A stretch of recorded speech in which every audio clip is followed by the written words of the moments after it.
Hello there, and welcome back to the Disconnected. I am live here with Troy Howarth, somebody that everybody's heard his name when you're watching a channel like this. Troy, thanks for making time for us tonight. Well, thank you for having me. Especially lately, it seems like your name's coming up a lot more on commentaries. Feels like you're beefing those up. Is that something that you're noticing a big uptick for? Especially, it seems like you and Nathaniel are doing a lot together lately. It's been pretty steady actually over the last several years. It started at the end of 2015, and it took a little while for it to build a little momentum. So I'd say probably since 2017, it's been fairly steady. Nathaniel and I started working together back in 2019, which seems like forever ago. Up until then, I'd always worked alone. But fortunately with him and several other people I've worked with too, I found a good rapport. Makes them more entertaining to do. So yeah, there's been a lot, and I'm sure there's a lot of people groaning and saying, "Oh God, not him again! Can't we get somebody else?" Which, fair enough. There's plenty of voices out there, and they should all be heard. I agree with the diversity, but I will push back on your voice being boring because it seems like you, especially when you and Nathaniel lately have been together, I don't know, there's something special about that chemistry. It's sort of magnetic, something that feels like you are learning from people that you are just hanging out with. It's basically just chill time with smart friends.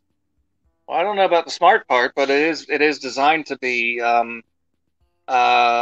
conversational and hopefully, yeah, your description is pretty much that's all the more we could hope for. I don't like commentaries that feel like lectures. I don't like when they get very sort of dry and pseudo intellectual and so forth. I mean, everybody has their approach, and I just, from somebody starting to listen to commentaries all the way back in the 90s, kind of figured out what I like and what I don't like. And yeah, that's always been the goal, is to try and make it hopefully partly entertainment as well as hopefully somewhat educational. I mean, you can't make everybody happy though. That's true. That's true. A lot of people really want that dry educational aspect, but I'm just glad that a lot of the current ones that are getting more attention aren't just pointing out what's happening in the movie. Yeah, those are bad, aren't they? I mean, I think a little bit of that is sometimes okay, just especially when you're working alone. It can be a challenge. So sometimes you need that little bridge to get you from one thought to another, and you say, "Well, now John Saxon walks across the piazza." You can do that, but if you do that the whole way through and you start doing, "Oh, don't open that door, girl," stuff like that, it gets really irritating really quick. Who are some of your favorite commentators to listen to? Uh, well, I've always enjoyed. Ooh, you're putting me on the spot here. I'll tell you, some of my favorites are Greg Mank, who's done a lot of the Universal classic horror films. I've always enjoyed his commentaries very much.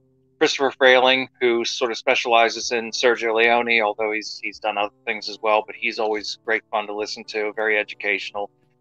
Jonathan Rigby, I like very much. You'll hear him on a lot of, especially British films, Hammer films, things of that ilk. Yeah. He's kind of the gold standard. Um, who else? David Callett, who tends to do more kind of German films and silent films and so forth. You might have heard him like on Dr. Mabusa, for example, some of the Fritz Lang films. He's always good to listen to. I'm sure there's some others that are kind of escaping me right now, but I always like Kim Newman. Kim Newman seems to be kind of love him or hate him kind of proposition for some people. I enjoy him though. I think he's very funny, and but also quite interesting, and he's able to sort of tap into a variety of different topics. So I always enjoy him very much as well. And you get into some like the noir commentators like Imogen Sarah Smith. I like her very much. She has a wonderful voice and is very, very articulate, very interesting to listen to. And Alan K. Rody and Eddie Miller and so forth. So there's a bunch, and so obviously as far as directors go, I mean there's a bunch there that I really like listening to as well. Yeah, and I love hearing so many names because it really shows how rich this hobby can be. It's certainly not a one-man show or anything like that, because really you can ask a lot of people who buy a lot of these discs, and you can get 5 different answers and feel that they're all valid easily. Yeah, that's why I don't object personally to multiple commentaries on discs, because I think it's Yeah. good to have options. Somebody may not like listening to me, but they might like listening to somebody else, or vice versa. There's also the danger sometimes of kind of monopolizing certain subjects, which has happened traditionally with certain people. Yeah. Um, I suppose I'm in danger of monopolizing Dario Argento and Lucio Fulci, and I'd hate for that to happen. Although I know other people have done them, so that makes me feel a little bit better. Um, but I mean, but on the other hand, sometimes it's tough. I mean, you get somebody like Paul Talbot, who, when it comes to Charles Bronson, he can't do any better than Paul Talbot. I mean, he knows his stuff. I mentioned And he Christopher literally Frayling. wrote the book too. He did, well, several books at this point, and he's great to listen to. Christopher Frayling, I mentioned. I mean, you can't do better than that when it comes to talking about Sergio Leone. Although I like Alex Cox as well. Um, but it's nice to have some variety, and I think it's a good idea when they do that. I've been asked before, sometimes, on certain releases, "Oh, do you mind if there's another?" No, not at all. So it shouldn't be a competition. To me, it's all about more bang for the buck, and the kind of the real enthusiasts, they tend to like to listen to multiple tracks if they're available to. Some people don't listen to any of them. That's fair enough Right. too. Yeah, and there's some of these newer films that are not newer films, but newer releases that are getting sometimes three commentaries, and it's always nice to see the variety there, because usually when that happens, it's not even the same style, it's not the same topics that they go over. There's just so much to glean from some of these films, especially the ones that have had wide sweeping impacts, and it's just nice to hear. Yeah, three might be gilding the lily a little bit sometimes. I know there was a release I was going to be involved in, and there was some mix up, and there was, I had an option to be the third, and I said, that's probably too much. I'll skip this one. But two certainly is always advisable. Sometimes you can get away with three. I mean, it just really depends. Some films really, they're important enough, and they have enough. And as you say, it doesn't really matter. I mean, there's going to be crossover. That's why it's nice to know if there is going to be somebody else. That way, if you're on speaking terms with them, or if you know them or whatever, you can kind of coordinate and say, well, what are you, planning to talk about? I'll try to avoid this. Maybe you can try to avoid that. But Right. there's going to be crossover, and it's okay. Everybody's going to approach it differently. My approach is radically different from whoever else you care to mention, and that's as it should be. And then on top of that, there are, there's certain films that have these random stories, like City of the Living Dead. Everybody knows the random, these are real cow intestines or whatever you're going to say in different scenes. So yeah, I imagine there are a couple stories that are going to get copied. But you brought up Paul Talbot writing the book and how you've been monopolizing Fulci and Argento, but when you've also written the book, here are three of Troy's books on Giallo. We're going to be talking about Giallo in just a little bit. That makes sense for you to sort of monopolize those a little bit. So what got you into Giallo originally?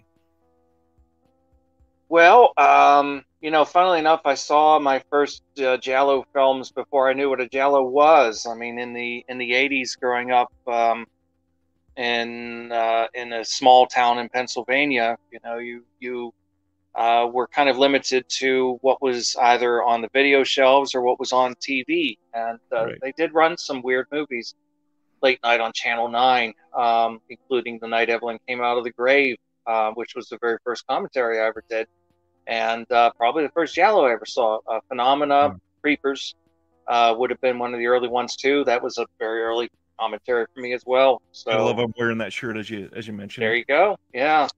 Um, I mean, it all kind of goes back to Mario Bava for me, becoming a fan of Bava by way of Baron Blood, seeing it when I was very, very young. Um, and kind of realizing there was something different about it. I couldn't articulate what or why or how at that time, because I'm just a little kid. I mean, I'm less than 10 years old. I was probably Right. closer to 5 or 6. And it was, there was just something different about the different feel of it, the different look of it. It just had a flavor that was unique, and that stuck with me.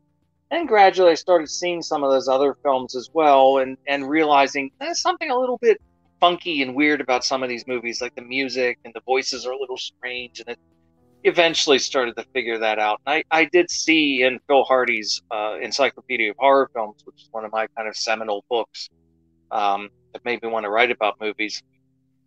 he would refer to Giallo every now and again. I was like, Giallo, what is that? What is that supposed to mean? And I eventually came to realize that it was this kind of brand of Italian thrillers that are very sort of lurid, pulpy, and not always especially violent. I mean, sometimes they're more psychological than they are violent, but that was kind of a path eventually I started getting into through Bava's films and Argento and Fulci, and realizing this is really interesting stuff. And then just from there, starting to seek out everything that I could, and started to think about the idea of maybe writing a book that kind of cataloged all the films, because there had been not terribly in-depth book from, I guess, the 90s. I believe it was called Blood and Black Lace, which was kind of a review book. But it seemed to me it was a little bit incomplete. It was certainly out of date at that time, and it seemed like the reviews were fairly sort of short. I thought it might be interesting to go back and do something a little bit more in depth. But now, here we are coming into 2023 soon, and which is like 10 years after I started it. And I think to myself, I'd like to do it over again. If I could, I'd like to go back and redo it and revise it and revamp it. Maybe I will someday. I don't know. Interesting. Me personally, I love everything I've read through all three of these. I've taken so many notes, discovered multiple films. They are incredible. Giallo is something that really hits people differently, and there's something about the way that they're written about in these that it sort of gives that tone that certain films are talked about different ways, and that it's hard to explain, but they really, it's not just the tone or what necessarily is in the film, but they just speak to different generations differently when you go back and watch them with different experiences. And it's nice to see somebody like you that gives a very neutral voice to something like Giallo, because they have so much behind them that a lot of the time, if you're just trying to educate on them, they kind of speak for themselves. Yeah, there's a lot to be said there. I mean, for one thing, they're movies that don't play really well for people who are really married to the kind of British and American style of murder mysteries. They don't always play fair logically. I've always said they kind of make emotional sense rather than they make logical sense. Yep. If you're really concerned with all the loose ends getting gathered up and tied up in a neat bow at the end, go watch Agatha Christie. Go watch, not only was Alfred Hitchcock, funnily enough, Hitchcock's films aren't always as logical as all that. Vertigo's a terribly illogical movie when you think about it. But a lot of his films tend to be, and they tend to focus more on the story and the plot. The plot's very important. Whereas with Giallo films, it's more about the set pieces. It's more about going for very specific effects and so forth. And again, there are different types of Gialli. Some people think that all Giallo films are just about men running around in black trench coats with black gloves, slicing up beautiful women. Right. And that is true that there's a lot of those, but there's a lot of other types of films too, the kind of cosmopolitan, sexy Gialli, for example, with these impossibly good-looking people, lounging around swimming pools and bored with their lives and being absolutely hideous to one another and plotting against each other. So there's all kinds of different things. There are hybrids, the Polizieski that became very popular in the 60s and 70s, kind of fuses with the Giallo at one point. There are Western Gialli. I mean, I included some in my book. But, you could even make a case for a couple of films like Once Upon a Time in the West and For a Few Dollars More as well that have Giallo elements in them, definitely.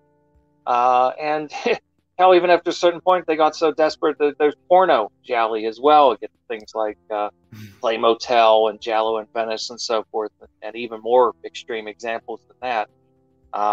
So yeah, it's a wide palette, and it doesn't do to take them all terribly seriously. Some of them are quite interesting, and they're made by directors who have a real vision and have a real kind of artistic intention, and some of them are just garbage. I mean, some of the garbage is fun, some of it's not. Some of the films are really, really bad. And it was funny, I don't seek out reviews of my books because it just doesn't pay to do that. But never. Somebody pointed out a review to me one time, and they one of the books on Amazon, which is kind of a cesspool because anybody can go on there and say whatever they want to say, and it doesn't even have to be a review. They'll just put up and say, this guy sucks, and they leave it up. It doesn't have anything to do with anything. But it was kind of complimentary, but at the same time saying, this guy, he's too negative about too many of the films. Like, what the hell do you want? I mean, you're talking about hundreds of films. Some of them are awful. I mean, I'm Right. sorry. It doesn't mean you have to turn in your fan card just because you don't like all of them. So, yeah, it is what it is. There are a lot of people that just spend a lot of time complaining about people being positive on films too, which I always laugh at. But a lot of times, people just choose to talk about what they like. So if you're doing a real deep dive, and I mean, three big books about Giallo, that's a deep dive. There's going to be some trash in there. Well, I mean, I wouldn't have wasted all that time if I didn't like them. Right. There is such a thing as toxic positivity. I see this sometimes with, particularly horror fans who say we've got to support this film because we've got to support the genre. Right. To which I say, to hell with that. That's ridiculous because they're a bad horror film. They're bad films in any genre. So it doesn't mean that you have to like you don't have to like everything that Dario Argento ever made to be a fan. It's okay to say Dracula 3D sucks because it does. At least from my point of view, some people do like it.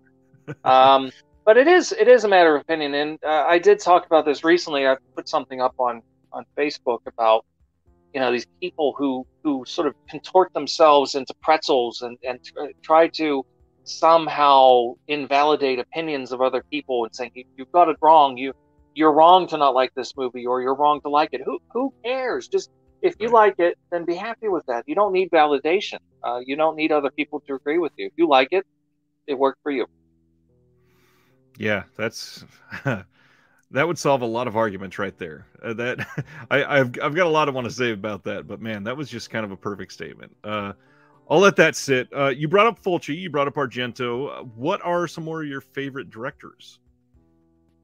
Oh boy, there's so many. I mean, Mario Bava is number one for me. He's the king.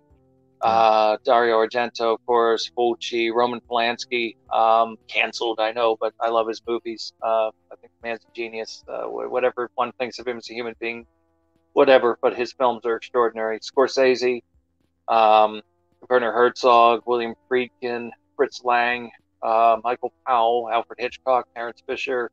Um, God Almighty! I mean, I'm sitting here with all these reference books. Billy Wilder, mm, Stanley Kubrick. Yeah, I mean, the list just goes on and on and on. Sidney Lumet would be another one. Coppola, at least through the 70s, and gets choppier after that, but of certainly course. the 70s was pretty amazing. Yeah, I mean, a ton. Jean-Pierre Melville would be another one. I really love his films. Park Chan-wook, I love Oh his work God, as yeah. well. Yeah, lots of good stuff. I just saw Thirst for the first time, and my God, that Oh, is such a unique movie. yeah, that's good. Well, all of his Uh, films are. I haven't seen his newest one yet, but I'm sure it's good. I mean, everything else has been. It would be hard to believe that he would all of a sudden make a lousy movie, but it could happen, I suppose. he is Um, one. I don't think there's a single thing that I've even felt any sort of negative feelings about. no, I've liked them all. I mean, not to the same extent. Some of them I like a little Right. less than others.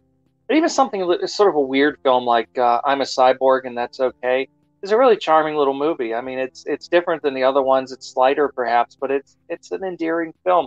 I kind of feel the same way about Polanski. I mean, he's been making films now for 60 years, and he's yet to make one that I think is a truly bad movie. Um, some of them I like less than others, but even a little weird movie like What, which many people kind of throw aside like it's garbage. I think it's a really good movie. Right. Um, so yeah, certainly admire people who are able to sustain that level of quality over that length of a period of time. That's pretty rare because most people at some point or another are going to end up making a bad movie. It ends up happening. Well, not only period of time, but genres too, because Polanski and a handful of others, they've like De Palma's kind of the perfect example of this. That De Palma's made basically an incredible movie in almost every single genre. Yeah, It's so hard to transcend that type of thing, and it's really nice to reflect on somebody that can do it properly. yeah. I mean, you get somebody like Dario Argento who was a specialist, and he's pretty much stayed within that wheelhouse for his career, and has had a certain degree of success. It's gotten a little choppier lately, but for a long time maintained a certain degree of success. Leone was another one. Obviously, Sergio Leone, pretty much stayed with westerns for Hmm. most of his career, although he ends his career with a great gangster film. So there's, obviously he had talents that went beyond that. People tend to think of Scorsese as the mob guy, but I mean, he also made The Age of Innocence, Last Temptation of Christ, King of Comedy. I mean, all these different films, great films in different genres. Fulci was a very eclectic filmmaker. He made movies in just about all the different genres and did very well by them. Umberto Lenzi, who isn't quite on the same tier as some of them, but still a director I like very much. Obviously, I spent a long time writing about him as well. Is another guy who went from genre to genre and did very well. Bava did too, with the exception of the Western. The Western was the one genre that really he kind of didn't do so good at. I wouldn't necessarily say completely failed, but didn't do nearly as well there for reasons that really kind of make sense when you think about it. But other than that, going into different types of films and so forth did really well. So I admire that type of eclecticism very much. Yeah, me too. You finally brought up Lenzi. Why don't we spend some time talking about Make Them Die Slowly? This is a brand new book that you literally just released.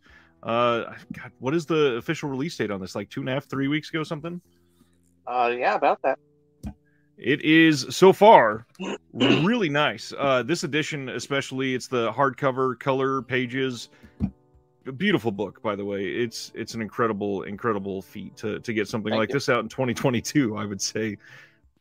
Well, the aesthetic aspect of it, you got to give a lot of credit to Tony Strauss at WK Books, who did the layout, did the design, and he just, he's phenomenal. Every time I've worked with him on a book has been a joy. It's a fun process working with him because he's got a very good eye, very good sensibility, and he really knows how to make me look good. But yeah, I mean, that was an interesting project for me because, as I talked about in the book, at one point, if he ever would have said to me, "You're going to write a book about Lenzi," I would have laughed at the idea because for years I really didn't take him seriously at all. Yeah. I formed an impression of him as this sort of obnoxious old curmudgeon in sweaters who just always talked about what a genius he was and made kind of hacky movies. I didn't realize for years how good a lot of his films really were. And part of that was being introduced to some of the weaker later films that came in the 80s, which is not the ideal way to be introduced to Lenzi's work, and also bad transfers. So you didn't really get to appreciate the aesthetic quality that he brought to his films. He was a very good craftsman. Yeah. So, yeah, I mean, when I finally started having to kind of think about his work a little more seriously doing commentaries, because it just so happened I was hired to do a lot of Lenzi commentaries, I started to realize, there's something here that could be interesting. And there hadn't been a book written about him in English.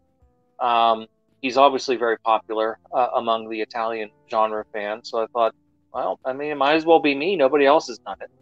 So I'll go ahead and throw my hat into the ring and write a book about Lenzi. Hopefully not the only book. I'm hoping other people will follow. But it was a fun project to do. How much time do you spend working on this one? Oh, it's hard to say altogether. I mean, I feel like from the time I started until the time it came out, probably about 1.5 years, which is not really that much time, really, when you think about it, the amount of work that went into it. Yeah. But part of it is because I should preface this by saying I do have a day job, so I can't just sit home and write and watch movies all the time. I wish I could, but I've got to go to a day job and then you come home and you're tired and everything. But when I get working on a project, I'm always terrified that I'm going to lose momentum. So I just keep going at it day after day after day after day. Got to keep writing. I don't care how much you get done. You got to get something done in the day in order to keep it going. Because if you stop, there's always that potential you'll just lose it and you won't be able to get it back. So that was pretty intense, concentrated work over that period of time. It helped too that I had Eugenio Ercolani, who you've had on your show, involved. He wrote a lovely foreword. Because he knew Lenzi very well, interviewing him. As a matter of fact, that's why I contacted him, because his book, Darkening the Italian Screen, has the best Lenzi interview you're ever going to read in your life. I mean, it is full tilt, no holds barred. Umberto really just vomiting forth in great detail. And I thought, God, this is great. And I didn't really know Eugenio at that time, but I knew I was going to lean heavily on that interview. So I thought I better get his. I mean, you don't have to because it's published, it's out there. As long as you're citing it, it's fair. Right. But when you're going to lean heavily on something like that, if I can, I like to try and contact the person and say, hey, I'm going to use this lot. Do you mind? Do you object to this? And of course, he said, no, that's perfectly fine. And he was able to help out a lot. Federico Cadeo, whose name you'll know too from Extras. I think he runs Frico Rama Productions. You'll see their interviews on a lot of Blu-ray releases. He had a lot of material too, especially pictures. So got a lot of great behind-the-scenes pictures and rare shots that were a great addition to the book. And we're finally getting good releases of Lindsay's films. It was kind of lagging there for a while, but you brought up transfers. It is unreal in 2022 the way that some of these films can be viewed. We just had a conversation about this recently, how it seems that many of these films are playing better than they've ever played, even in a theater, in home theaters across the world right now, because 4K scans are better than some old dim bulb in some Washington D.C. theater. What are some of the most remarkable upgrades you've seen recently that have been just beyond impressive? Oh, boy, I know that's an intimidating question. That's a tough one to answer. I only just recently went to 4K myself, for years saying I wasn't going to do it. Of course, inevitably I did. And the reason I did was because I got hired to do a commentary for Deep Red, which is one of my all-time favorite films. And they put it out only in 4K. And I was like, well, I guess I have to do it now. Not just because of the obvious, because I don't really listen to my own stuff. I don't know. I don't particularly, I'll maybe listen to a little bit, but I'm not going to sit there, like Norma Desmond, reliving my former glories.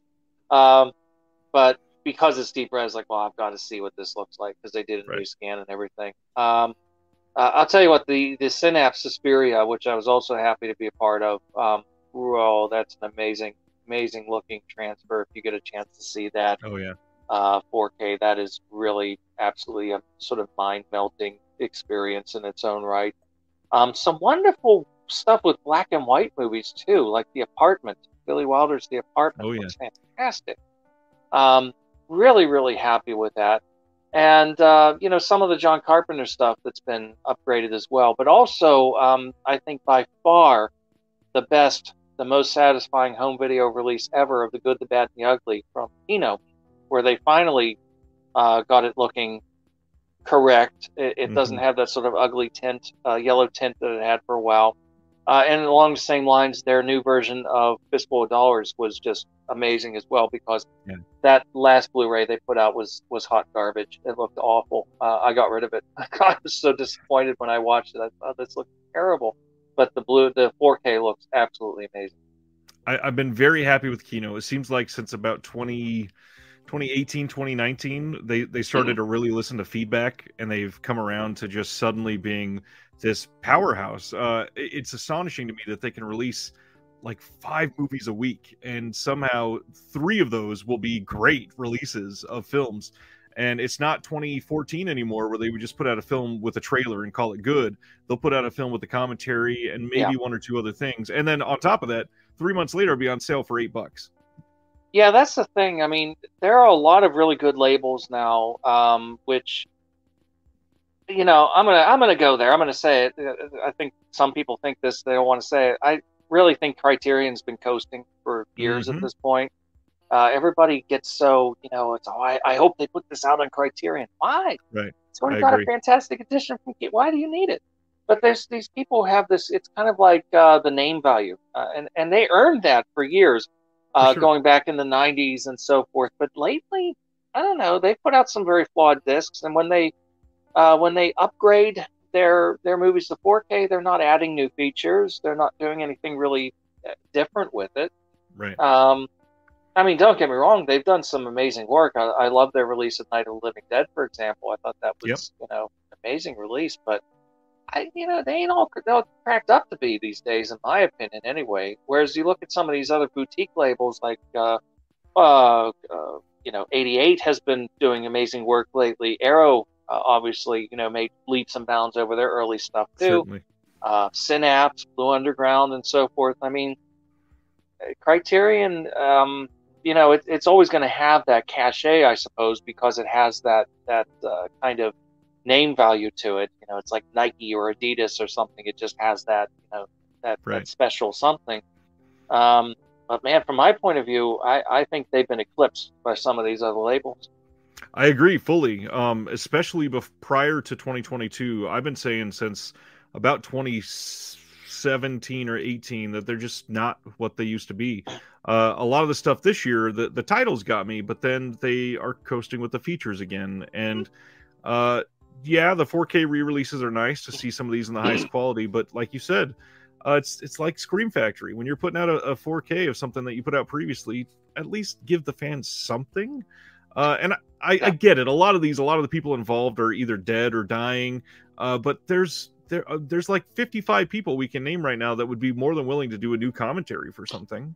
Well, they seem to have kind of a good old boys club going there as far as contributors are concerned. It's very tough to get involved. I've not tried, and I'm not saying this out of bitterness or anything. I'd love to do something for them if they ever had an interest. They're not going to ask me, right? But if they ever did, sure, I mean, that'd be great. But there are all kinds of people. I mean, this is not a small field anymore. There's a lot of people jostling around looking for jobs, and you know, I think they would be spoiled for choice. You know, it would be, I think, really, really worthwhile to get somebody in to do a comic. I mean, okay, they put out Raging Bull on 4K last year, and they did a very nice job with it. It's got some nice features on it, and you know, it's a beautiful transfer. But it would have been really nice if they could have gotten somebody, you know, somebody interesting to go and do a commentary on a film like that. Kind of delve into it, talk about it, and so forth. But they don't seem to be interested in doing that. What really disappoints me is when they get some, you know, an old catalog title like Tunes of Glory, a really wonderful British film with John Mills and Alec Guinness and Dennis Price, which is, you know, it's another one of those movies. Everybody's dead, obviously. They're not going to get anybody connected to the film with it. But they only ever had like a 5-minute long interview with the director and a poster and still gallery, and that's all the more it's still got. It's like, why didn't you add something in, put a commentary or something? But I don't. You know, the people who are married to Criterion will be just absolutely cursing my name for saying this because, of course, they can do no wrong. But they've put out some very compromised editions. Been a lot of controversy over color timing on some of their releases and things. You know, Dress to Kill was notoriously kind of botched initially, and you know, every label has their mistakes. But you kind of hold Criterion to a higher standard. It's sort of surprising when sometimes you hear underwhelming things about their releases. I feel like, again, they seem to be slightly coasting a little bit. I can't remember who it was. Somebody from Arrow, I think it was about a year and a half ago, said that some of these color timing questions with directors are directors coming in and saying something different about their films. And what I've suggested, just put out both versions if possible. I mean, a lot of us, they grew up with these discs for 40 years, seeing it one way. And if something comes out looking completely differently tinted, sure, the director may like it, but what about the rest of the world that viewed this as something different? Yeah, it's revisionism, and it's something that I've always respected Scorsese for refusing to sort of tinker with his films, with the exception of New York, New York, which I think I understand why he did that, because he was a mess when he made it, and the studio kind of tampered with it and everything. So he kind of went back with a clear head and was able to fix stuff with it. But even a movie like Gangs in New York, which we know was heavily compromised and material was cut and everything, he won't touch it. He said, no, it's my film. You know, I agreed to this version. It's the way it's going to stay.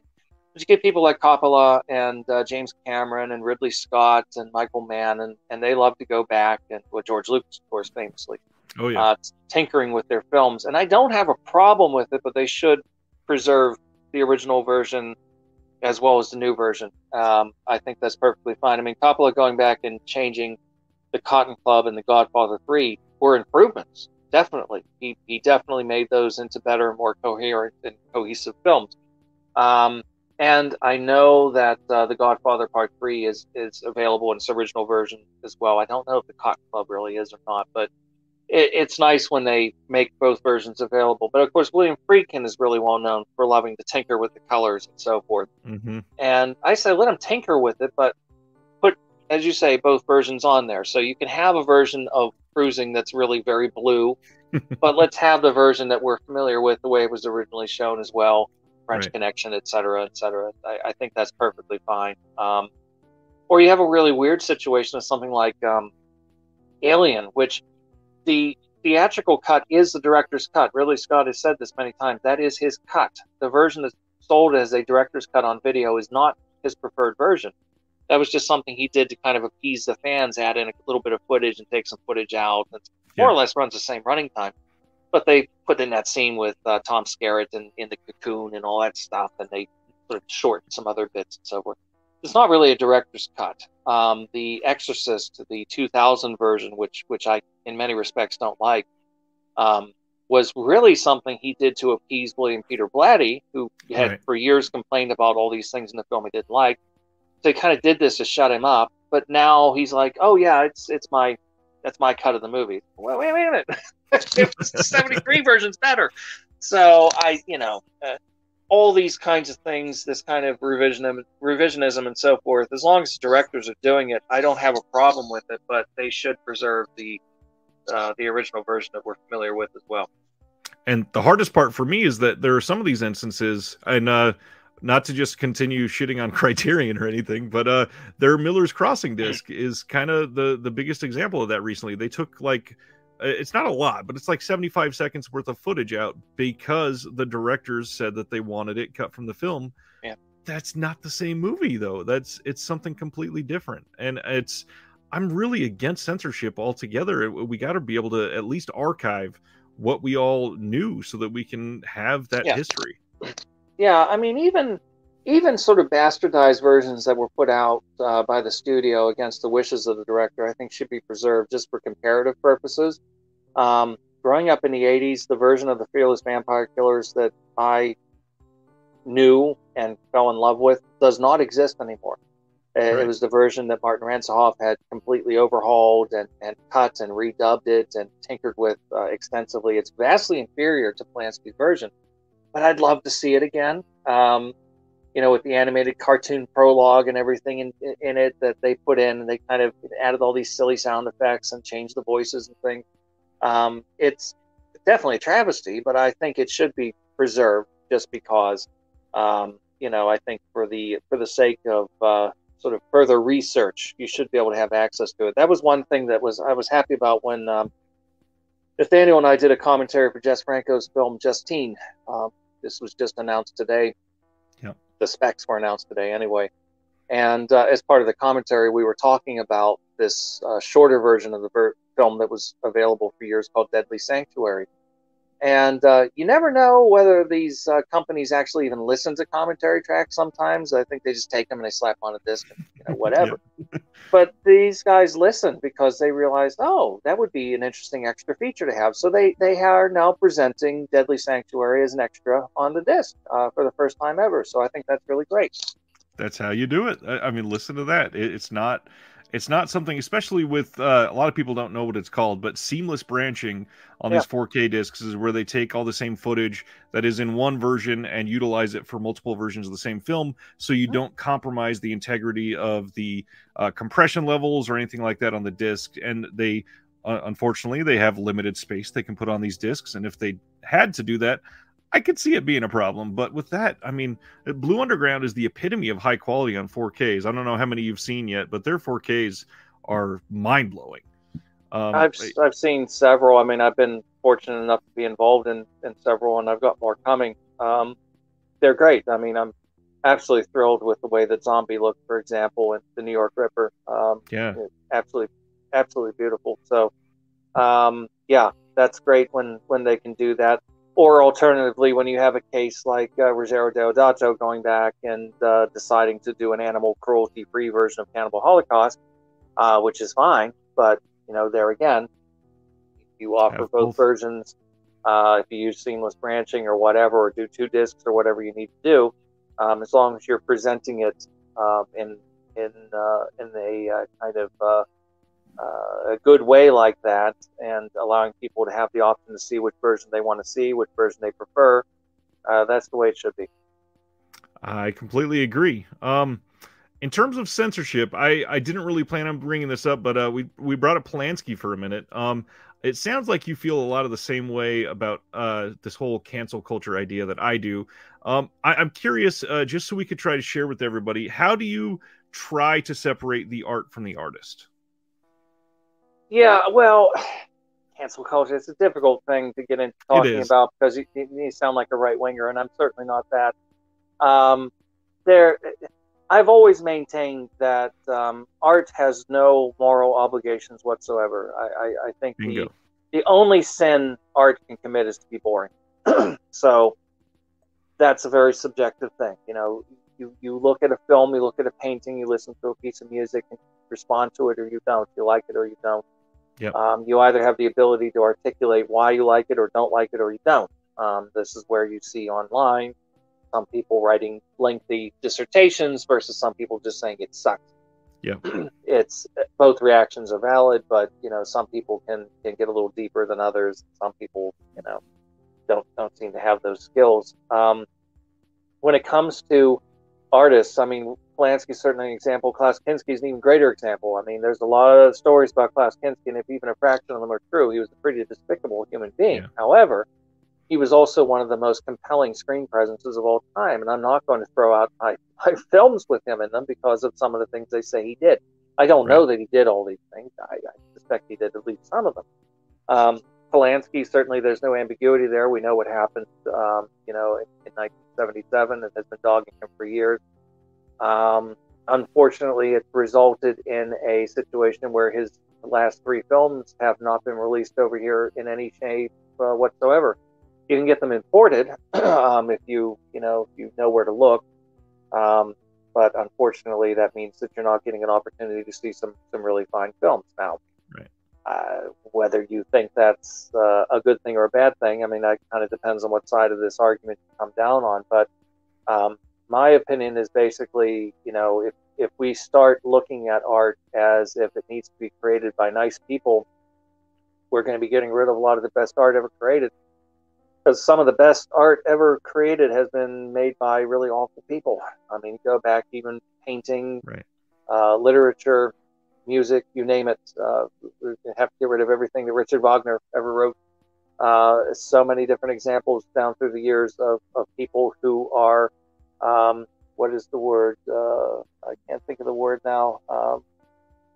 Not compromised, but complicated, I guess, in the contemporary sense, because they did something that we disapprove of, or something that really isn't even a problematic is probably what you were thinking of. Problematic is the word. Yes, thank you. It's kind of ludicrous, really. It's not up to me to pass moral judgment on these people. I'm not interested in having a argument about whether these are good people or bad people. They're great artists. That's what I'm talking about. And their works deserve to be preserved and deserve to be discussed. And people were dismissing Woody Allen based on allegations that have never really been terribly well substantiated. I mean, there's a lot of reasons to think that. I mean, yeah, his relationship with Sun Yi might be strange. I mean, it might have been not the ideal. But she was of age. She was not a blood relative. So I mean, live and let live. I really don't care. If you don't like his movies because you just don't like his movies, that's one thing. But if you're going to adopt this kind of hand-wringing moral outrage over somebody just because they did something you disagree with or said something you disagree with, I mean, there are admittedly people who sometimes are shooting themselves in the foot. I mean, John Cleese has been shooting himself in the foot lately with some of the things he's been saying. Yeah. He's starting from a good place, which is talking about the dangers of losing our ability to use humor and satire because we won't engage with certain subjects because you don't want to offend anybody. That's a valid point. But then he's taking it to a degree where he's just starting to sound like a bitter old man, and it's kind of compromising his legacy a little bit. It's like, you're in your 80s, just shut up. Right. You're not helping yourself at this point. You're appealing, if anything, you're appealing to the people that you really don't like, because this is a guy who for years was blasting Trump, which is good in my book. But you're appealing to that kind of person now by arguing against all these sort of woke liberals and everything, trying to cancel everybody and take away our sense of humor and take away our freedom of expression. So you kind of, you're losing the plot a little bit by taking it too far. I don't think it's something that will ever be successfully resolved. It's just, especially now, I think social media has a lot to answer for. I mean, there's no good railing against it because it's not going anywhere. I mean, you can't put the genie back in the bottle, but everybody having a platform and everything unfolding in real time and everybody having the ability to comment on things immediately without thinking about it, without letting it sink in, without having that little bit of time to sort of process. And many of those being anonymous too. Anonymous and too immediate, too knee-jerk, and everybody just wants to have a hot take. And it's created a lot of problems too. So there are these kinds of ridiculous situations that come up. Some of the situations that are brought up are admittedly things that are being said by a very, very small number of people that somebody reads about and they think, oh my God, all these lefties want to do this. No, not everybody on the left wants to. It's just a few people. So it all just becomes terribly muddy and terribly everybody just shouting over each other and wanting to kind of virtue signal all the time about, I refuse to support this artist because I respect women. Well, I respect women too, but I also happen to love Roman Polanski movies. So I'm sorry that what he did is not what I'm celebrating. So I think those things have to be sort of separated. I agree, and there's a lot of times that's even come up recently. Like Kino just put out a 4K of The Usual Suspects, and yes, I've had to remind people, like, you're not a bad person for liking a film that Kevin Spacey was in. It's not like you watching that in 2022 means that you are morally reprehensible or anything. You also have to bear in mind that films are made by hundreds of people, sometimes thousands of people. And it is terribly unfair to suppress or somehow try to remove the efforts of all these people just because of the actions of one. If you went to every single company across the globe, every single manufacturer, every single publishing house, etc., whatever it is, you're going to run into problematic people in every single place. What do? Just shut everything down? There's only so much you can police. Allegations that were made against Kevin Spacey, which again may or may not be true. I gather they recently were dismissed. The case was decided in his favor. That he was on trial for. It's not for me to get into it. It doesn't interest me. I happen to think he's a good actor.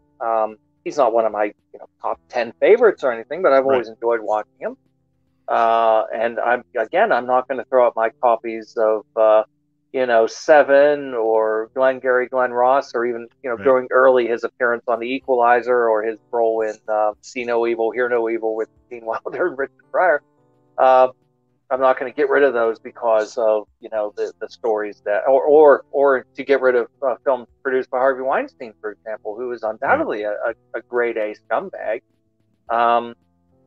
It is what it is. I mean, it's not something that decide. It's the same thing that happened when Trump was in office and Robert De Niro was going on a tear about Trump every chance he got. He was thinking about Trump and everything else. And all these right-wingers were getting really bent out of shape about that, and people saying, well, I'm not going to watch any more Robert De Niro movies. Do you think he really cared? Right. Do you think it's hurting him that you are getting rid of your copy of Taxi Driver? It's not hurting him one bit. It's kind of a ridiculous knee-jerk thing, and it happens on both sides of the equation. And unfortunately, it doesn't fix the problem. It does nothing to fix the problem. The problem's already happened. It's already done. You're not making anything better by saying, well, I refuse to watch anything that so-and-so has his hand in. Well, okay. I mean, if that makes you sleep better at night, then that's fine. But I don't see the sense in it.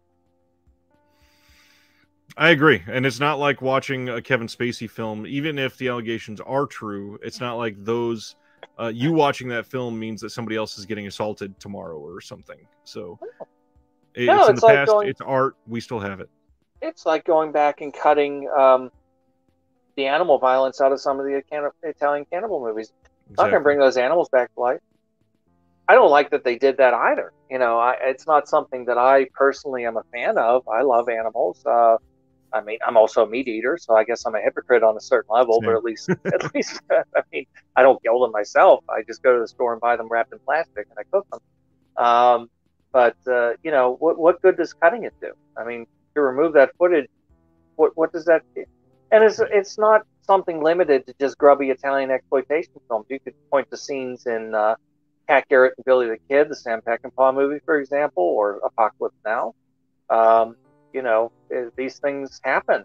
Different times, different sensibilities, and that's the other thing too, is the danger of trying to look at old art through a contemporary lens and trying to impose these things on it. Yes, there are certain films from the 30s that are outrageously racist. If you look at The Mask of Fu Manchu, for example, with Boris Karloff, that even by 1932 standards was outrageously racist. Yep. But it's so over the top. How could you possibly take it seriously? It's just right. fun. Same token, you could look at the ones that Christopher Lee did in the 60s and say, well, it's still kind of racist, but I mean, Lee's playing it more straight and it's not nearly as cringy. And it doesn't seem to be done with quite that sort of racist sensibility in mind. So it's just something, you just have to put things into a certain context and understand that when certain things were made, it was acceptable. You could get away with it. There are certain things that, you wouldn't get away with today, nor should you get away with today. But you can't impose that on something that was made 50 years ago, 60 years ago, 70 years ago.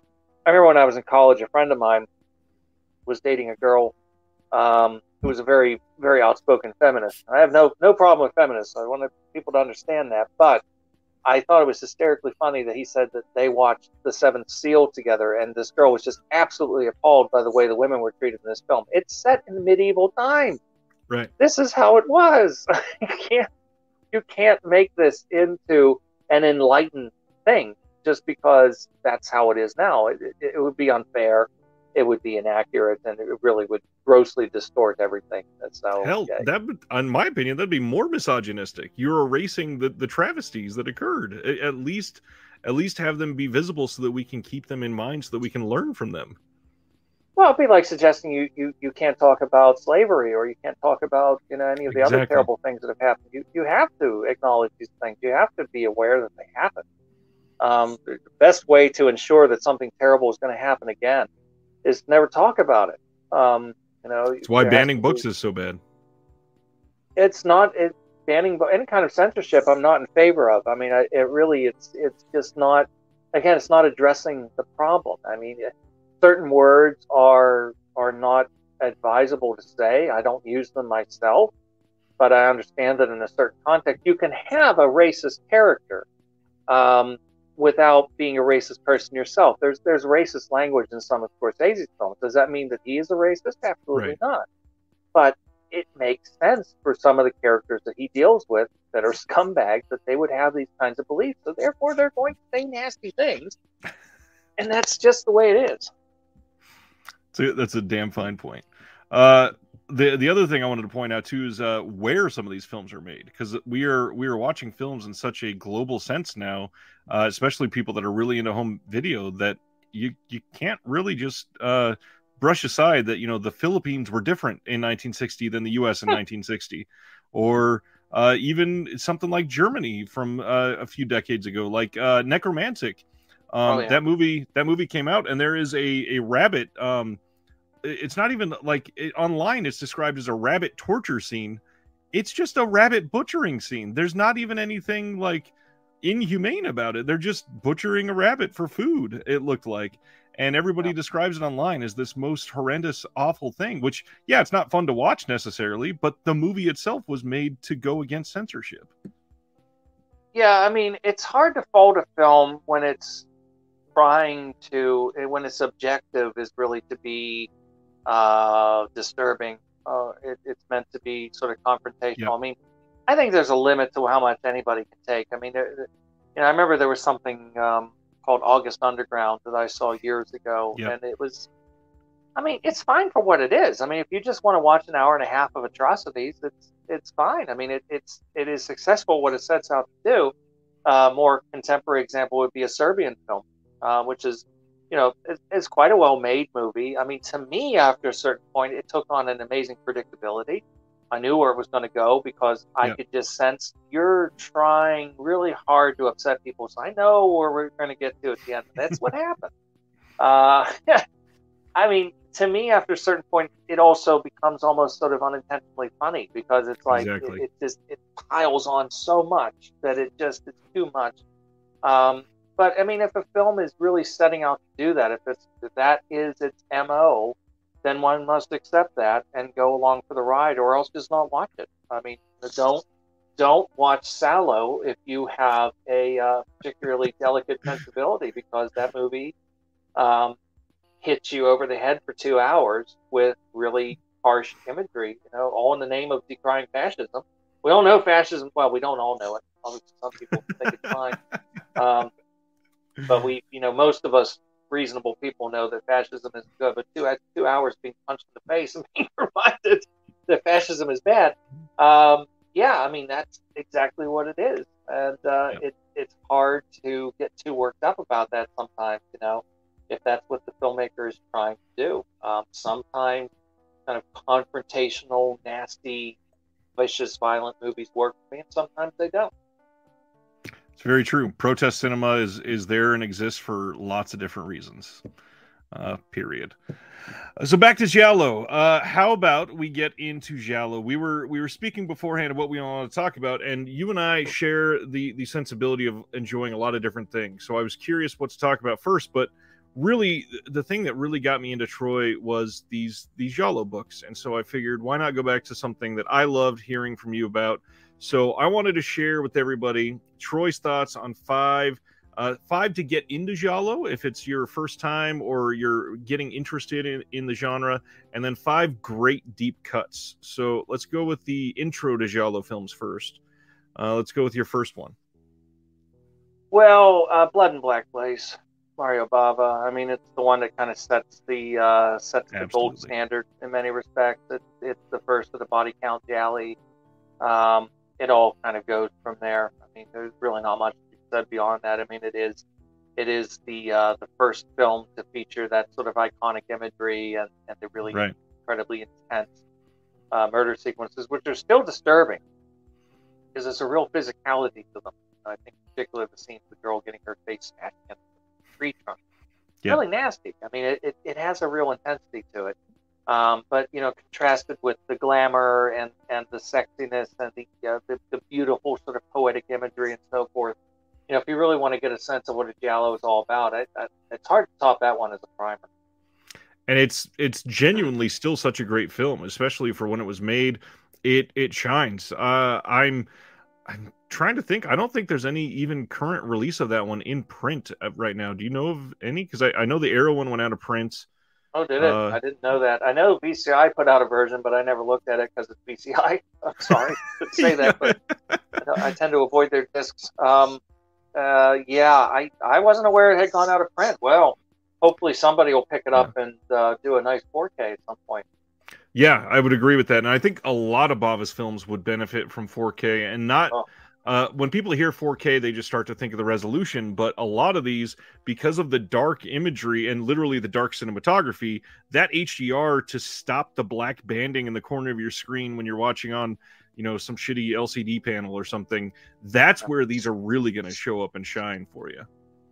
Yeah, it was recently announced. I can say I was absolutely thrilled to do a commentary on The Whip and the Body, another Mario Bava film, one of my great favorites by Bava. For 88 Films, and they went back and did a new scan, which is it's gorgeous. I mean, I've only seen a standard definition, but they finally got it looking right. The previous high def version looked awful. The colors were all wrong. It was far too murky. It was gross. Somehow or another, they got a hold of some materials and did this new transfer. I thought it looked amazing, and I said, "Is this going to be a UHD too?" And they said, "No, we don't think the materials are quite good enough for that." Well. I mean, even in a standard definition version, this thing pops, so I can't wait to see what it looks like on Blu-ray. Bava has, I think there's only been one UHD release so far. I think there was a French release of Black Sabbath from The Smoking Cat, I believe. Interesting. Yeah, that's the only one. Most of Bava's films are controlled by Alfredo Leone, who can be slightly difficult to deal with. Right. So I think, I hope somebody somewhere is going to explore it. They were supposed to do Planet of the Vampires as a UHD. That was my understanding, and then they put it out again on Blu-ray, which made no sense to me whatsoever. Yeah, same disc as before and everything. They added a new commentary, not by me. Well, the film itself, yes. Yeah, they did add a new commentary that the old one Tim Lucas had done, and it was a new transfer, I believe, but it was still Oh, I may be thinking of one of the other Vincent Price films that they announced. I apologize. Yeah, I might have been thinking of that. They just re-released a couple of the really old Vincent Price ones they did in like 2014 and Oh changed yeah, they've nothing. been they've been putting out some of the like the Poe films and Last Man on Yep. Earth. I think. Yeah, yeah. The Bava thing. Speaking of Kino, I think all of their Bava titles were going out of print. I don't know if they're all out now, but the word going behind the scenes is that they might be, or the people who hold the rights might be noticing how much their stuff is in demand and suddenly be charging a lot more for the licenses. So I really hope it's not the end of the home video stuff for a while.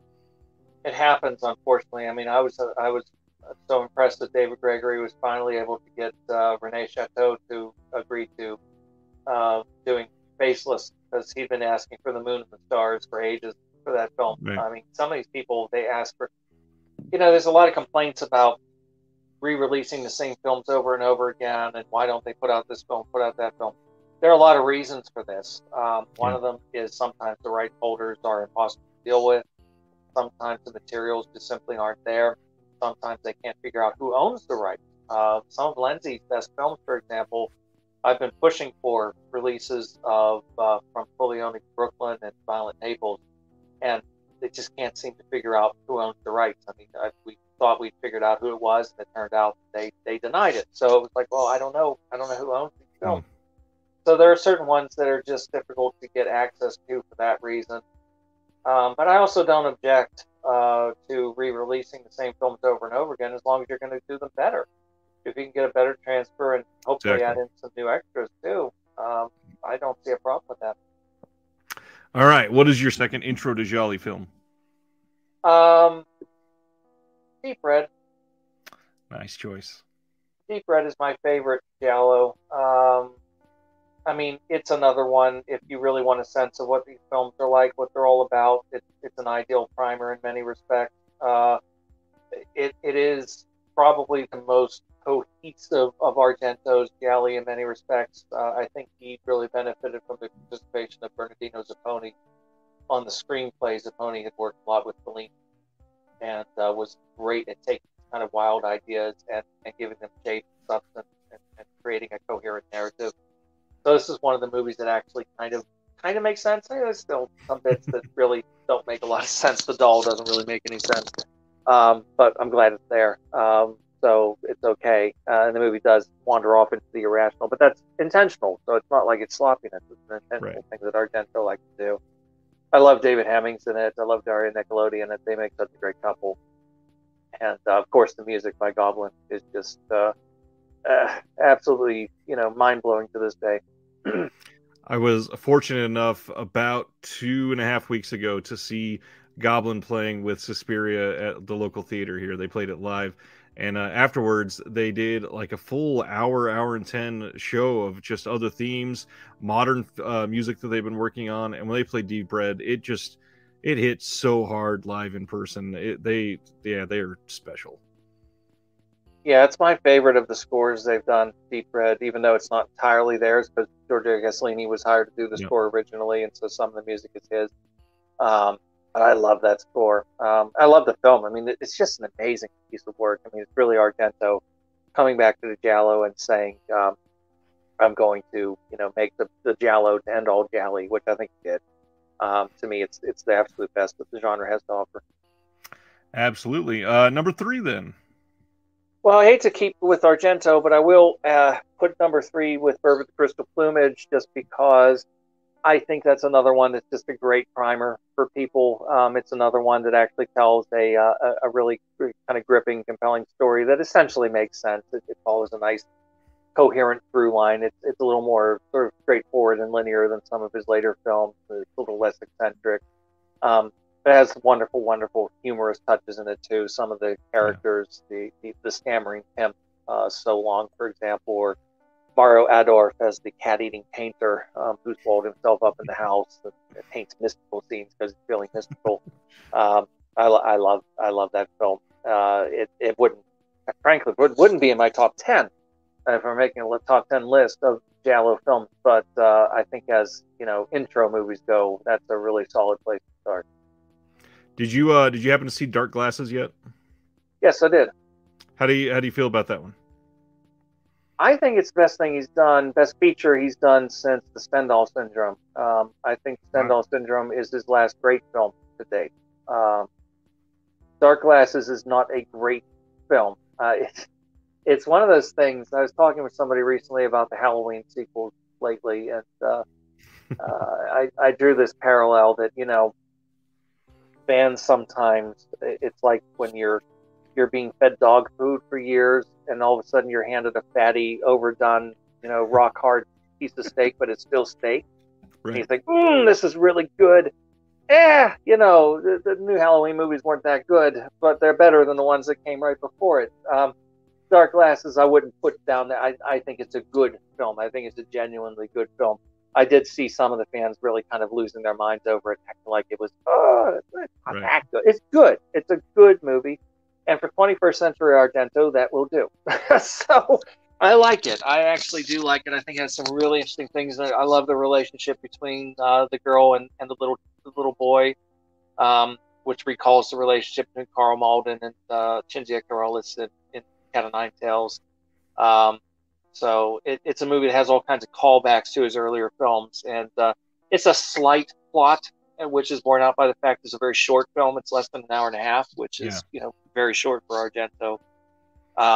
But it's got energy, and he shot it in Italian. It's the first movie he shot in Italian since The 5 Days back in 1973, which really helped, I think. So the movie doesn't have that ear-splitting issue with some of the voices that I've heard some of the more recent films. Right. Alrighty, what's your number 4 intro to Giallo movie? I think another really good intro to Giallo would be Paolo Cavara's film, The Black Belly of the Tarantula, with Giancarlo Giannini. Good choice. I don't know where that movie is on Blu-ray. Please, somebody make it happen. Invite me along if you wish. I'd love to do it. It has probably Ennio Morricone's best score for a Giallo, which is a big recommendation in and of itself. It has an unusually complex policeman protagonist in the form of Giannini, who's this, you know, if you don't know the name right off the top of your head, he's a brilliant actor, worked a lot with Lena Wertmüller, films like Castaway and Seven Beauties, but more recently you've seen him in things like Hannibal and Casino Royale and so forth. He's one of the great Italian actors. And it is one of those movies with the killer in black slicing up gorgeous women. So it is kind of a classic example. It's very much a imitation of what was going on with Argento's films at that time, but it's a really, really good imitation. And I think, a movie that ticks off all those boxes if you're looking for something that really gives you a sense of what a Giallo is all about, which is what I'm trying to limit myself to with these ones. I think that's a good example.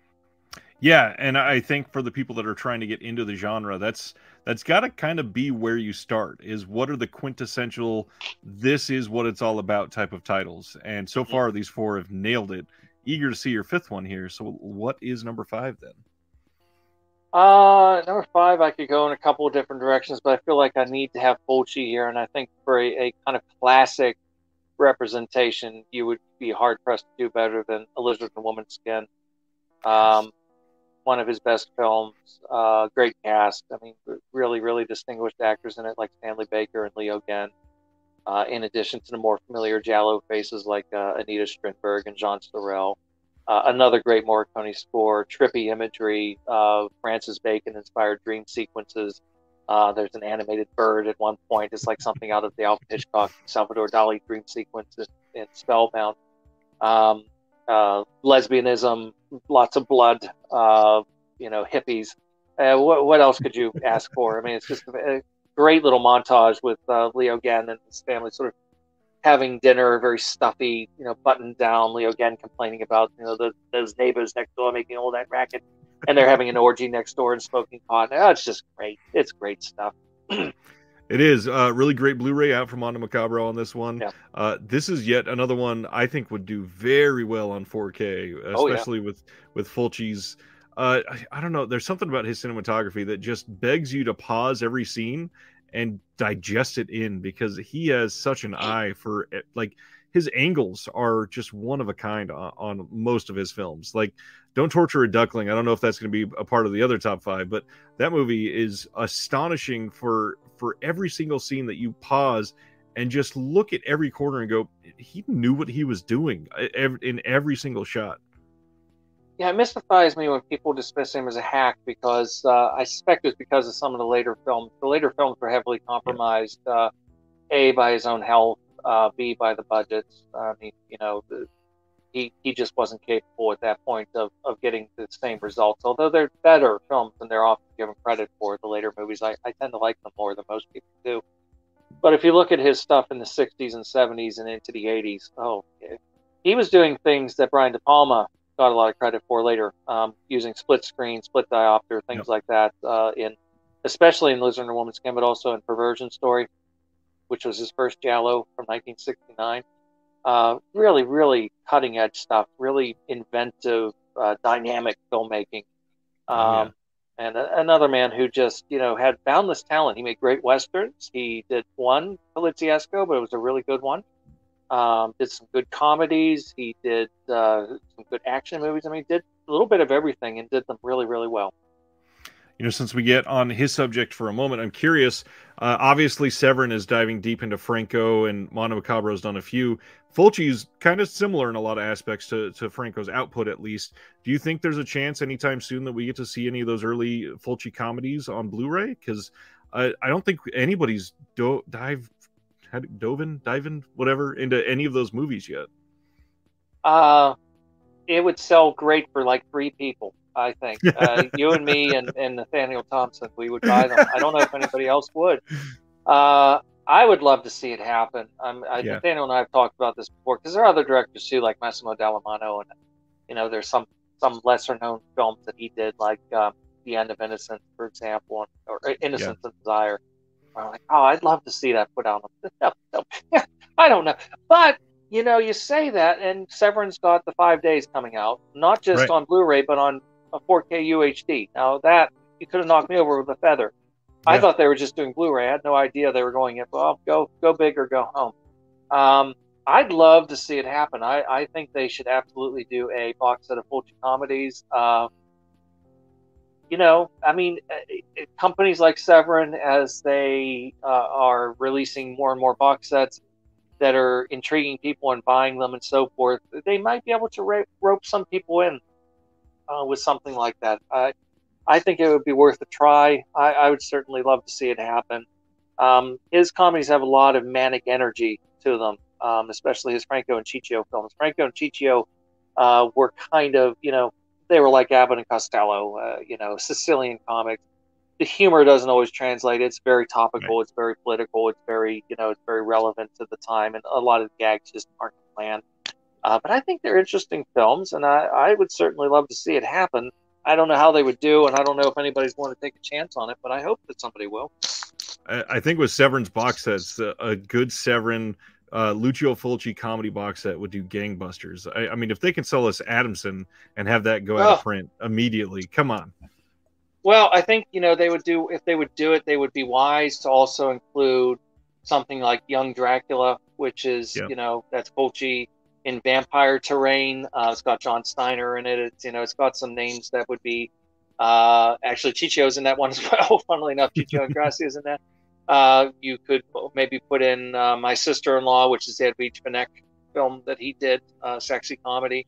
And The Eroticist, a totally nonsensical title. The original title was something like The Senator Likes Women Despite Public Appearances, which is a very, very stylish, very visually inventive, and I think extremely funny movie that really has a lot to say about Italian politics, Italian kind of gender politics as well, but also the church. It's very, very bitter in its portrayal of the church.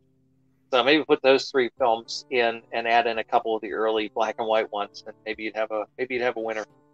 And then give us like a Fulci documentary. I'll take my money right now. That'd be incredible. All right, for people that checked out your 5 that you just gave, and now they're looking to get deeper, what are some of your deep cuts? Maybe some overlooked titles, something that are just, these are the heart of great Giallo films. Well, deeper cut movies, I would certainly say one of them for me would be Pupi Avati's film House with the Laughing Windows, which is an incredibly creepy and disturbing film. so far unavailable on Blu-ray, although hopefully something will change with that. Some of Yeah. Avanti's works are starting to come out, so there may be some hope there for that. It's also one of the relatively few regional gialli. It's not a film set in the city. It's set in a very small village community, and deals very much with sort of superstition in addition to sort of a series of killings that are going Yeah. on. Comes to a very, very memorably creepy finale. I think it's a masterpiece. Yeah, it's a great movie. I think there's a Shameless DVD that's probably the most common release that people pick up for this one, but Shameless is kind of shameful a lot of the time, so it's not one that I recommend. They're well named. When they get it right, they get it right, but they very often get it wrong. Yeah, not much to really be said about that, but and they often trash their movies up too. They make them look really, really trashy, which is unfortunate. But Arrow did that too in the beginning. Lest we forget the early days, if anybody remembers the cover for Bay of Blood or Inferno, they threw good taste out the window in the beginning, but they made up for it later. Yeah, they thankfully have turned it around. What's number 2 on this list? Well, it's one you've already mentioned. It's my favorite Lucio Fulci film, and really one of the great films of all time for me. One of my top 10 favorite films, Don't Torture a Duckling. When another regional giallo, a film that again very much rooted in sort of superstition and dealing with class conflict and prejudice and superstition and all these things kind of going on. Lots of kind of barbed commentary about the church and about the authorities and so forth. The movie that was one of the two films Fulci was proudest of. They both starred Tomas Milian. The other one was Beatrice Cenci, which is another movie very much political and very much pointed against the church. He was a man of a very complicated relationship with the Catholic Church, and it's just an amazing piece of work. The most infamous scene in the film, of course, is when a character is brutally beaten to death in a graveyard. Anticipates the opening of the Beyond. There's chain whipping going on, but the use of sound and editing and camera angles and everything, that scene just it's an amazing film.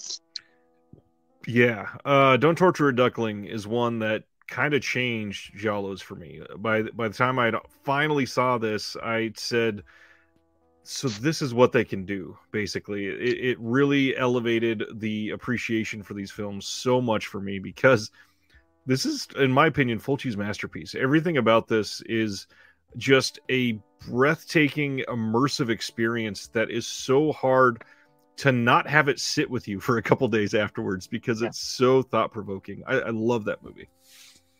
Yeah, I know some people had some problems with the effects at the end, which I get it, but I like the symbolism. I've always found it fascinating, Fulci's sort of fascination with the destruction of the body. Sometimes going even into cartoonish extremes with something like the spider scene in the Beyond, for example. Yes, it's very fake, but at the same time, there's something kind of fascinating about the way he just loves seeing the body being torn to pieces. It very often in slow motion. So the ending, I think, absolutely works. And it's and a great cast too. If you're immersed in these films, it's not a cast that is going to be well known among more mainstream people. But if you're familiar with Italian films of this vintage, you've got people like Tomas Milian, Barbara Boucher, Florinda Vulcan. It's a great cast. Absolutely. All right, getting deeper. What's our number 3?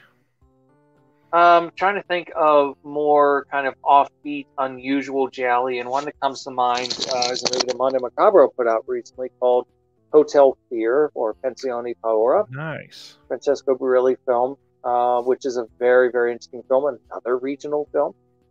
Believe me, there aren't too many of them, but it's interesting we have 3 in a row like this. And stars the French actor Luc Miranda, who was very popular in Italian films at this time, plays a very nasty kind of proto-fascist character in that film.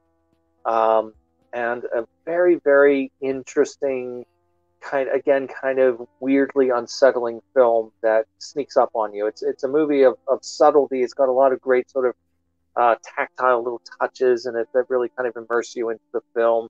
Sort of set around the time of the Second World War, and it's an offbeat film, very interesting. Not one that's necessarily going to appeal to the body count crowd, perhaps, but I think a very worthwhile movie.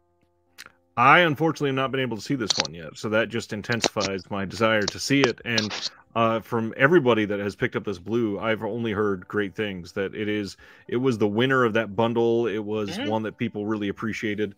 And Mondo Macabro, they are definitely deserving of all of the championing any of us can give, because they've brought out some offbeat, wild, off the wall titles for years.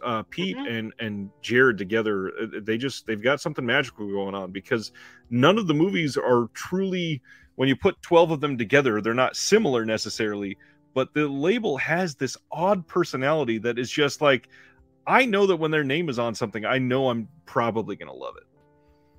Yeah, not everything they put out necessarily appeals to me. There's certain things I'm like, yeah, I'm good. But, a lot of them really do. And I'm very, very grateful to them in particular for diving into some of the Jess Franco stuff they've done, the Paul Naschy stuff they've done, for example. And some of these other just wonderfully offbeat titles that they've picked up and given really nice additions to. I mean, I was so glad when somebody finally put out a good edition of Devil's Nightmare, for example, which is another one of those early sort of formative Euro cult experiences for me. It used to show on USA Network a lot in the 80s. So nice to finally have that in a really nice edition. Also, Legend of Blood Castle, Blood Ceremony, the Gordy Grau film. About, not really about Countess Bathory, but sort of based loosely on Countess Bathory. Really excellent film. So yeah, they've done a lot of good stuff. I realized as we were talking about that I may have miscounted. I don't know if that was number 3 or 4, but I know that we got at least one more left. I think it was 3. So This one, I feel like I have to have a Lenzi in here. So I'm going to go with Orgasmo, which was the first and I think best of his Gialli. He is somebody who did a lot of work in the Giallo genre in general. He did a number of them through the 60s and 70s. And they're all well worth seeing. They're all interesting. They're all kind of radically different from one another. I mean, some of them are closer to the Argento mold than others. This is part of that kind of group of sexy Gialli I was talking about before, about good-looking people being atrocious to one another in beautiful settings. It's very much based on Diabolique, the great Henri Georges Clouzot film from the 50s. So it's a plot film. It's all about trying to drive somebody crazy, but there's a couple really nice twists along the way. A great soundtrack by Piero Umiliani, and good stuff. This is one that is a part of the wonderful box set from Severin for the Lindsay Baker box set, and it is that box set. I feel like, and I've said this before, but I feel like that is going to be the turning point for Severin. I feel like from that box set on, they've sort of gotten this air of prestige that everything has just taken this quality leap. And not that they were terrible beforehand, but it seems like they really got in touch with what makes Severin truly great. And that box set was just that specific turning point. And it's so well done. The films they chose for it, mostly all great. Obviously, the Carol Baker of it all, she's incredible, but just a really good choice. Great movie. Yeah, I was glad that they did that. Obviously, that was the first ever Lenzi set, probably anywhere in the world, actually, that they attempted to do kind of a set specifically devoted to Lenzi. And it's a good one. All the films in that set are well worth watching. They really went all out on it. So they deserve all the high marks they can get for that one. I agree. All right, let's bring it in for a landing. What is our 5th one for our deep cuts? 5, I think. I'm going to go with $5 for an August Moon. Mario Bava film, kind of in the 10 Little Indians vein. It's a perversely blood-free film, but at the same time, again, beautiful settings, beautiful cinematography, and extraordinary soundtrack. Piero Umiliani, again, did one of the great scores for not just any Giallo, but for any film for this movie. It's an amazing soundtrack. It's a movie Bava hated because it was an assignment that he came to late in the day. He had nothing to do with setting it up. He had nothing to do with casting it. So everything was just kind of given to him. He hated the script. Right. He threw it away and improvised the movie. And you can kind of tell, because it doesn't always make sense, but it's okay because it's just so beautifully done. And it's a great example of a great director taking a not very good script and making something really interesting out of it. had that been handed to a less inspired filmmaker, I think it would have been a really plotting movie. But the movie that he made certainly is not plotting. I think the last time I saw this, I had none of that context, not knowing that it was thrown together, so it was very confusing at the time.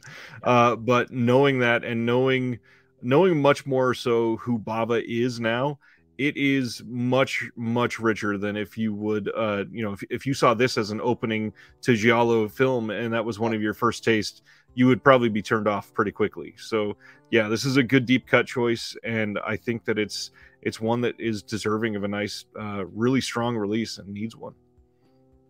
Yeah, they Kino put it out over here, and Arrow did it in the UK, and they did nice enough with it. But there's room for a better version. Hopefully, it'll show up again.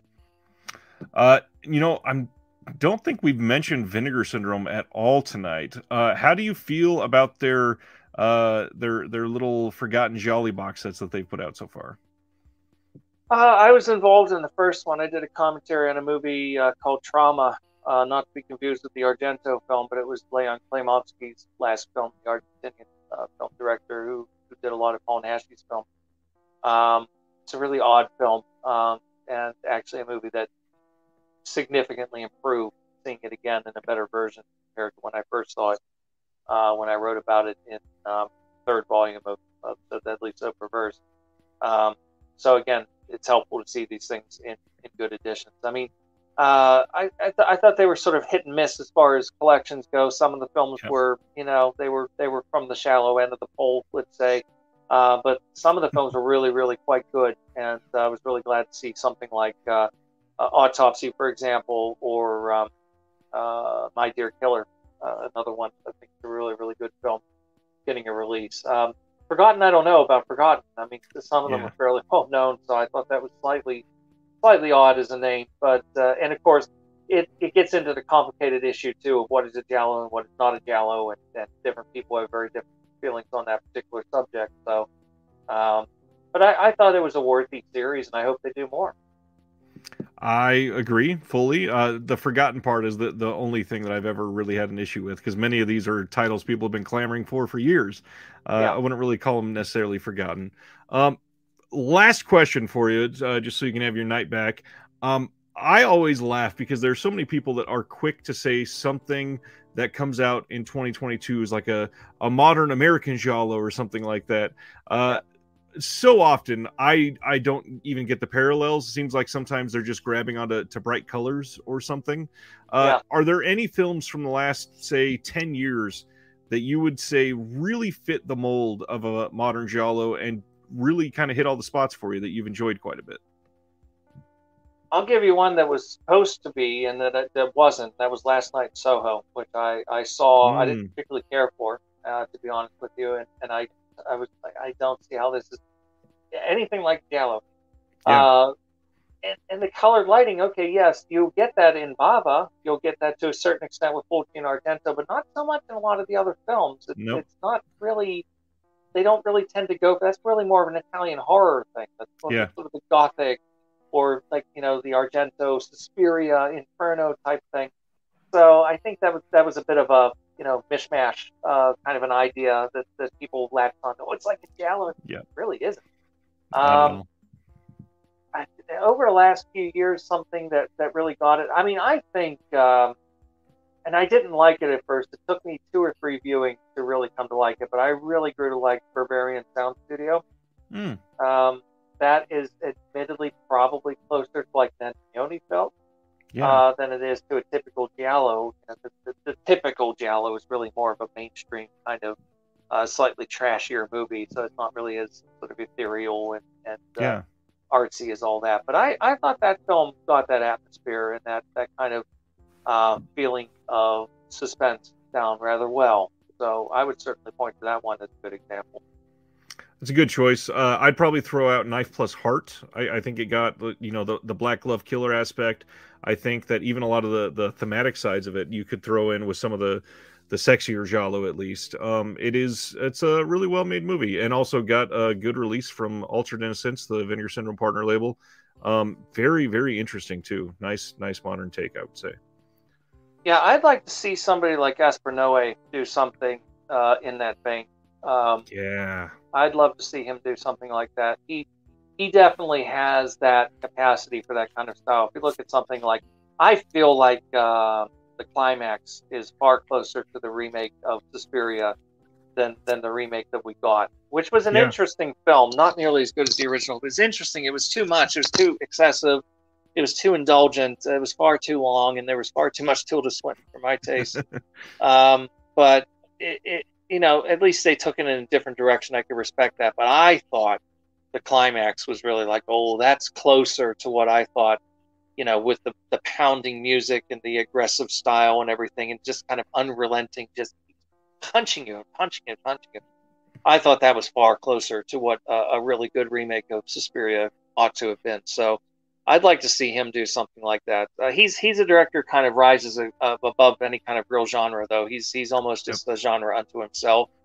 So I don't see him doing a straightforward. There was talk of Nicholas Winding Refn was going to do or at least produce a remake of What Have You Done to Solange, which is another one of the great Giallo films, Massimo Dallamano's film from 1972. I don't know. I mean, why?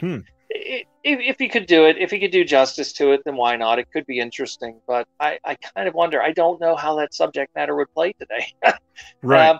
It'd be very timely now, certainly with some of the controversy that's going on with Roe v. Wade and all of that. That could be interesting, but I don't know how that would go over. But Noe definitely somebody that I would love to see. If he was going to do something a little bit along those lines, I'd be the first one in line to see that. Yeah, and I agree with you for the most part on Last Night in Soho. I'd honestly love to see Edgar Wright do an all-out horror with his attempt at some of his jump cut editing. I feel like he could do something frenetic and interesting, but I don't know. I feel like he wanted to go there with Last Night in Soho, and just something held him back for some reason. It's almost like I just always felt like that way with Tim Burton. I mean, back when Tim Burton was still making decent movies, it was like he was afraid to commit seriously to something. So there was always this kind of jokey thing. Like, Sleepy Hollow has got the look of an Italian Gothic crossed with like a Hammer or Roger Corman Poe movie. Some of the visuals are really beautiful. The story's a mess. And the jokey tone just throws me out all the time. It's like, can't you just commit to something? Now, he did get closer to that with something like Sweeney Todd, which I thought was more interesting on the whole. Yeah. But, it's like they get the aesthetic aspect right, but they can't quite get the mood or the atmosphere right. I mentioned the Halloween sequels, the recent Halloween sequels. You can tell that David Gordon Green has studied John Carpenter, studied them very closely, but he doesn't get it. He doesn't understand it. He doesn't understand how to time things. He doesn't have Carpenter's sense of how to time those scares, and how to generate the tension and suspense. There's no suspense in those films. Got to hold back sometimes. Yeah, it's like you get it. Your heart's in the right place, but somehow or another, you just can't quite add it up quite right and get the right effect. I agree fully. I'll remind everybody, Make Them Die Slowly just released. Link for this will be in the description below. So Deadly, So Perverse, I think is still out there to purchase right now, right? Yeah, all those books should still be, they are technically printed on demand. So as long as people want to buy them, they should be available all through Amazon. I would love an updated hardcover of all three of them in one giant book with some updates. Yeah, it's tough. You worry about, you don't want people to think you're just being indulgent and ridiculous. And right. I've done 2 versions of the Bava book, but I still don't feel I got it right. I'd like to go back and do a third, but how many times can you do that before people get pissed off? I'd like to revisit the Fulci to a certain extent as well, and certainly the Giallo books. I would approach it differently now. I would definitely do it differently now than what I did at the time. So I've thought about it to a certain extent, and I'm like, I could theoretically go back and do a slightly different approach and just do a different book on the subject, but I don't know. I'd have to give it some more thought. That sounds, I get that it's difficult to ride that line properly. Troy, thank you so much for your time. This has been incredible. I really hope everybody checks out a lot of these recommendations. They were some great picks, and not to mention the entire conversation just went to some of those places that a lot of people won't be willing to talk to. So I'm appreciative of that. I don't know. I'll find myself being burned in effigy, maybe. But no, it was a lot of fun, and I thank you for having me. Hopefully you'll come back sometime, and we'll see you next time. Thanks. Be happy to.